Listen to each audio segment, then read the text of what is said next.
Shabbat shalom, everybody.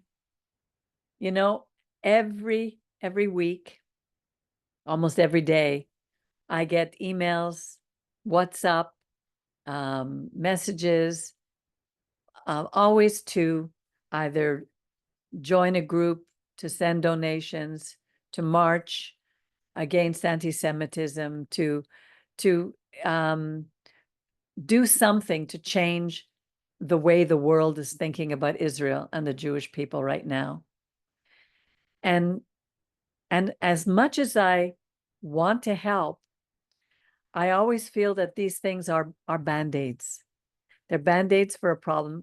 You can't change someone else's heart. Only God can do that. You can't change someone else's mind. Only we can do that. And God does that.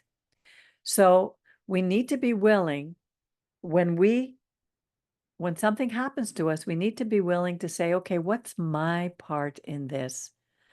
And I had to admit myself, when I came back to Montreal after I had lost everything, after when I was so sick and I couldn't continue, I didn't know how I was going to begin again. I had to admit my role, my decisions that brought me to this place.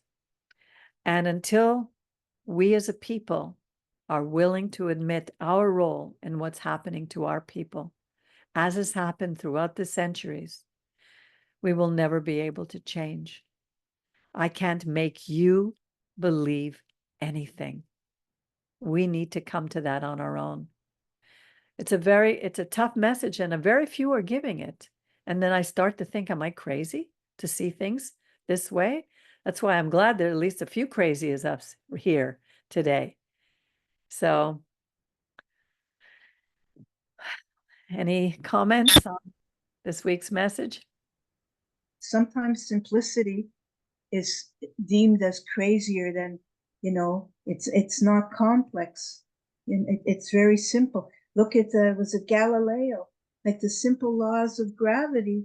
And I think some of these scientific discoveries are very simple, but very complex and like paradigm shifting.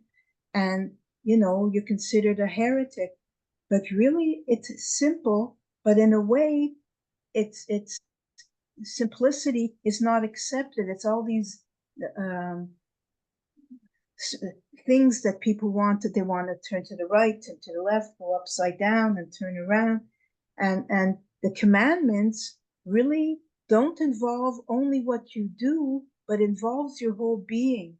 When it says to love God with all your heart, whatever, all these commandments, and to remember who God is, all these things don't involve just, twirling and doing this. It's your whole attitude to life. It involves your whole being.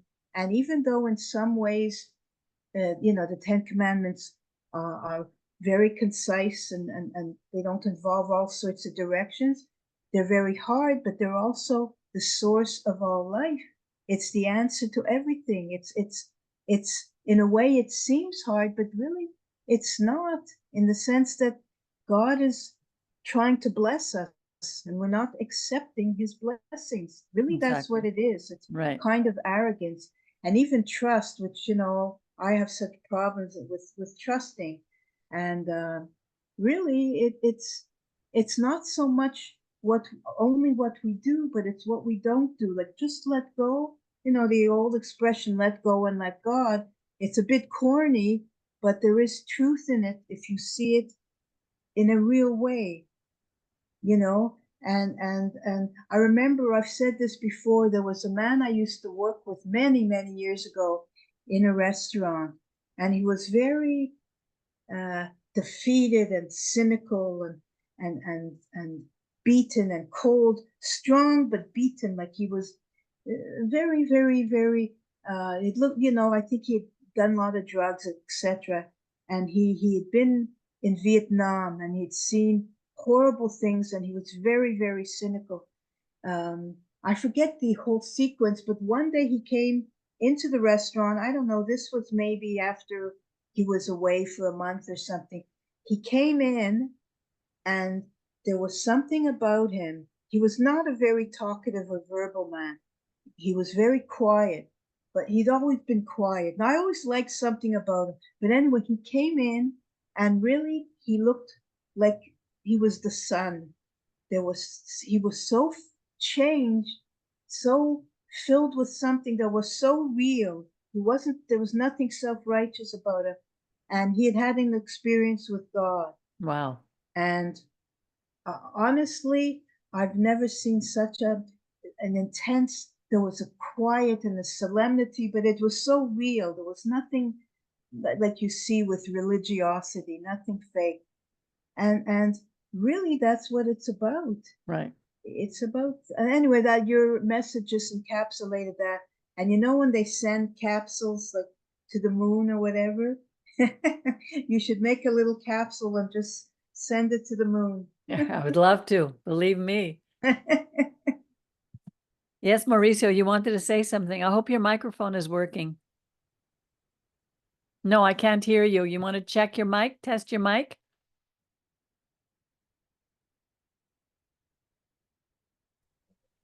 Now? Yes, now it's working. Okay, great. I just because my wife had to work today because today the president is taking possession by second time in El Salvador. So and she works at government. So their boss told her to assist. Okay. Okay. So I gotta go right now, but Okay.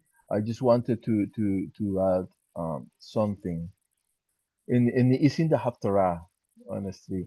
The message was so good because honestly it's talking about the Tochecha, which means all the Warnings. warnings that God give us in order that we avoid to make mistakes. Okay, it's not really curses because people use trying to in Spanish they say, "Oh, it's a curse." God will never punish you. Okay, God will never curse you because when He create all the humanity and all His creation, it says in Bereshit, He bless all of the humankind, all the creation. So he won't he cannot lie. Okay, if so we are already blessed. We are the ones who make mistakes, and as result of our mistakes we have these consequences. So but it's interesting that in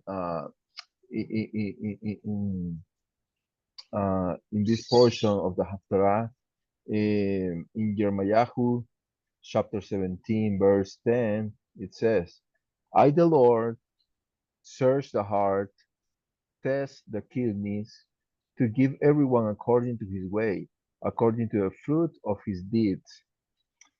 I was amazed, when you read this, because honestly, Jeremiah, he was not a doctor. At that time, I really doubt the comprehension of medicine will be very high. Okay.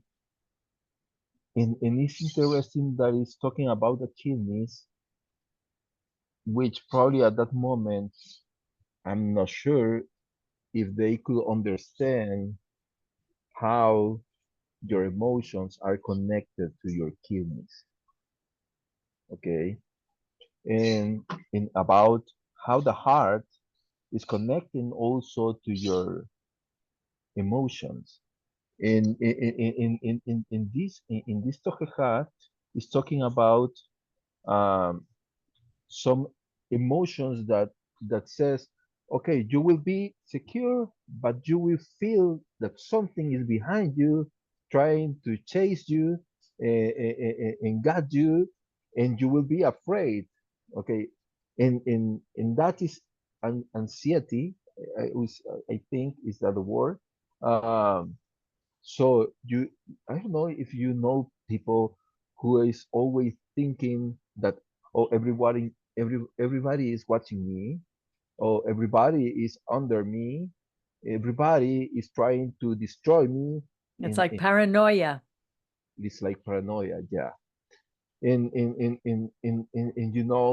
I was amazed because I was reading something which is really amazing. Okay, you know that the pituitary, which is a small gland in your brain, The close to your brain, pituitary, yes. pituitary, yeah, is connected to your kidneys. Okay, Interesting. and at that, uh, when there is some danger in your, eh, which is around you, okay, then it start to work, okay, the pituitary, then sends some hormones to your kidneys. The problem is that is something that is natural, which is good. The problem is that today's world is constantly bombarding you in order that all the time you are producing these hormones. Okay, how? With the stress, with paranoia, with a lot of light around you. So your work, your corpse, your body is not really working properly because it's like a car. Okay, you can have a new car. Okay, and you say, okay, I'm gonna drive and drive and drive, and you don't give them rest. What will happen even though it's a new car? After too many use constantly, then your car will crash. Okay, it need to be repaired. Okay, and that is the problem with humankind today. Okay, in there is something that many diseases, okay, are connected to these adrenal glands, which really can produce autoimmune diseases, Right. infections, tumors, and bleeding. Exactly. Okay, and in also uh, there is something that is at some motions connected to these kidneys. Keep Okay, talking. I'll be right back. one is fear. Okay, this negative emotion is connected to your kidneys. Then the wrath, the sadness, also, um, and there is another thing that some medical studies says that um, kidney diseases are connected, are related with uh, anxiety, depression, wrath, frustration. Okay, so um, when I read Jeremiah, okay, it says that God will test us. Okay, so He will is and is connected to what is related later, because uh, if we read before that, okay, it says, I am the man who trusts in a man make his flesh his arm, and whose heart turns away from the Lord. He shall be like a lone tree in a plain, and will not see when good comes, and will dwell on a parched land in the desert, salt sodded soil that is not habitable. Blessed is the man who trusts in the Lord shall be his trust. Mhm. For he shall be like a tree planted by the water, and by the rivulet, spreading its roots, and will not see when heat comes, and its leaves shall be green. In the year of drought will not be anxious, neither shall cease from bearing fruit. So when it says that the sun will come, is all what happened to your daily life. Okay, Mhm. all the problems, stress, and different things that are around you. Okay, that that and God will test your kidneys. So He will put you in those moments of the life which are hard to see what is inside. And if you trust in God, then no matter how hard will be the sun, okay, you will be, you will have shalom, you will have peace inside of you. So Exactly. that is very joyful. So when we compare this to the Tochecha, is okay. I trust in the Lord. How can I know I trust in the Lord? Okay, by following the mitzvot, the hukot. Okay, so that's it. Okay, Yeah, beautiful. So have a good day, Mauricio. I wish you a Shabbat Shalom. Thank you so much. Let me Shabbat just shalom to Shabbat all. shalom. let me just share to show you what Mauricio just said, because if we go to the Haftorah portion here, it says, I, the Lord, probe the heart and I test the mind to repay every man according to his own ways. But here it says the word was not test the mind, klalot in Hebrew. Oh, what happened? Sorry. Klalot, is kidneys. And I remember when I was involved in my New Age days, there was a woman named Louise Hay. And Louise Hay wrote a book about how every single organ of the body is connected to something that could help us to stay well or make us sick. And you know, we see that with the kidneys. She would talk about the things that would make us angry, would affect the colon, the colon. Colère in French is Anger. anger. And you know, when you get a gut feeling, you feel it in your gut. Every single organ is affected when we have stress. I was just reading a thing yesterday about asthma connected to grief and loneliness, unresolved grief and loneliness. Yes, And it makes sense, the it lungs, does. It does. it's breathing. Yeah. There are obviously physical things that happen. We're living in a world right now where we are attacked at every every turn. There's the electrical wires everywhere. All the sound waves are affected by all the the Wi-Fi's and the computers and everything. There are theories. I don't know whether they're conspiracy theories or not, but the chemtrails that are dropping chemicals into the onto the earth. There's so many things that are happening now that are physically where our beings are being physically attacked, which is why more and more people are living with anxiety, with illnesses. And yet, if we really turn to our God and we trust in him the best we can, because nobody can trust 100% except Miriam, we definitely have to learn. It's a process. It's a process. And the wonderful thing about God, and I'll repeat it again, what Rabbi used to teach us about how life being a spiral. It's a spiral up when you walk with God. And it seems that you're going through that same testing again that you went through before, only this time you're at a level higher. So each time you're a little better and a little better. And I see that in my own life. Things that I thought 10 years ago I would never be able to do, all of a sudden I'm doing. And each time I do it, I improve. So it's a matter of not being afraid, taking a step of faith, learning how to trust him. And it's not only knowing that God exists, it's trusting God that's important in our lives.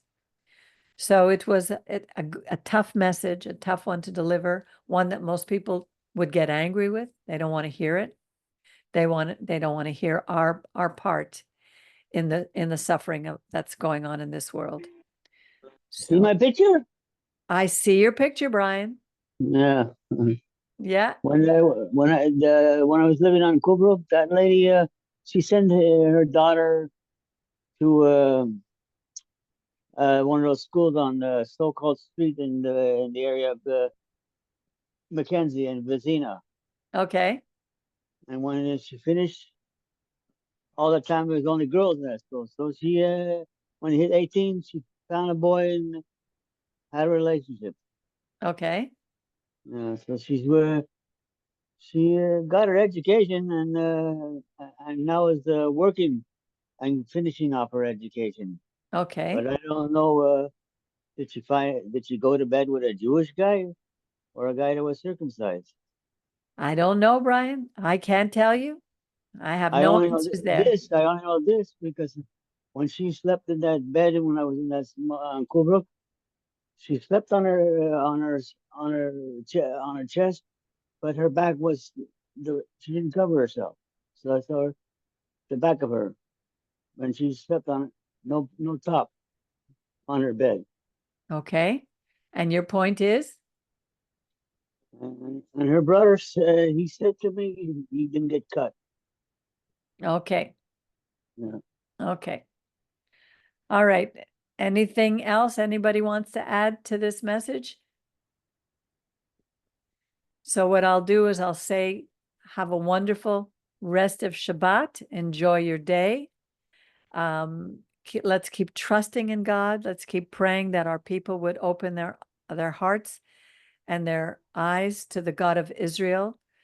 Because as the Torah goes forth from Jerusalem, and the word of the Lord from Jerusalem, from Israel, from Jerusalem to the whole world, more and more we'll be able to see peace in this earth, on this earth. Nothing else will work. No amount of petitions, no amount of raising funds will do it. We need to trust our God, and He will protect us. So I wish you all Shabbat Shalom. Shabbat shalom. And have a Shabbat wonderful shalom. day. Shabbat shalom. Shabbat Shalom. Shabbat shalom. Bye, Shalom. everybody. Bye bye. Bye.